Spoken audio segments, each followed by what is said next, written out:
welcome to I've Never Seen Star Wars.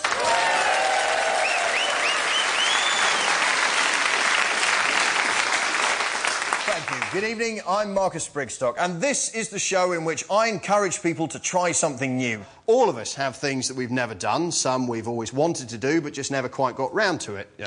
Learned a musical instrument, seen the Mona Lisa, assassinated Jeremy Clarkson. Things you've been too busy to achieve. Other things we've never done simply because we didn't want to. Get a tattoo, eat in a Harvester restaurant, visit Belgium. Or, you know, some things perhaps we were too scared to do. A bungee jump, go through US Customs and Immigration with a beard. Or get a tattoo at the Harvester in Belgium. Now, my guinea pig guest tonight has been variously a poet, writer, musician, radio presenter, activist, and the voice of Dandelion the Rabbit in Watership Down. He is a hilarious team captain on Nevermind the Buzzcocks and a fantastic comedian. Would you please welcome the wonderful Phill Jupitus? Now, would you say, generally, as a person, that you are keen to explore things, keen for new experiences? Yes, but, I mean, that's got to be tempered and qualified by the fact that I'm also 44. You've got your children experiencing new things, you know. Yeah. And coming in and suddenly... The first time your daughter walks into a room with lots of eyeliner, whore style, that's always a real...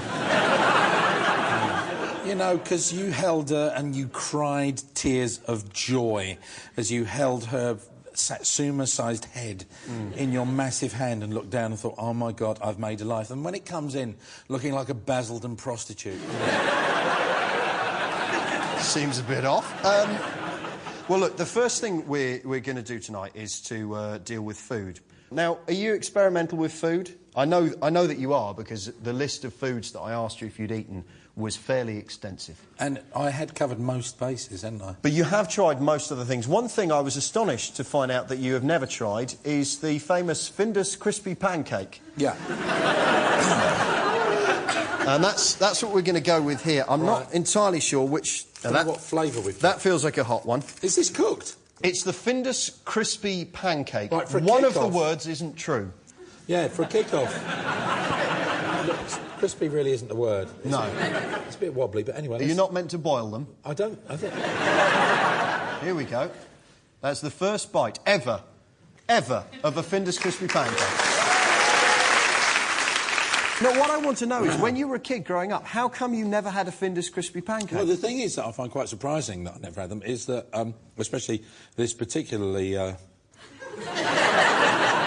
For the listener at home, I should explain, Phill has formed a perfectly smooth ridge of cheesy pancake matter in the top of his mouth. Oh. It's got a lingering...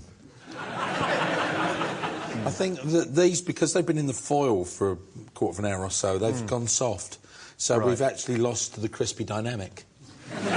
Which I feel is selling the poor kids at Findus short. But, I mean, they are some industrious people. Do you know Findus produce 3 crispy pancakes every second of every day? There was me eating 2 seconds of their output. Yeah. It gives you some idea of the level of care that goes into producing a Findus crispy pancake. Is, right, what I'm not clear on is what sort of cheese it is, so... Red Leicester and mozzarella. Red Leicester, my fat arse. Well, it will be, because Red Leicester is 180% fat. Is it? In a year, Findus produce 112 million pancakes, which is 2 for every person in the UK. You've had more than your share this evening. It tastes like a kind of odd wallet of carbohydrate. That's exactly what it is. With a non-specific cheese in it, covered in breadcrumbs. It tastes... is just what it is. A soggy wallet of cheese. Right. And I don't feel any the richer. No.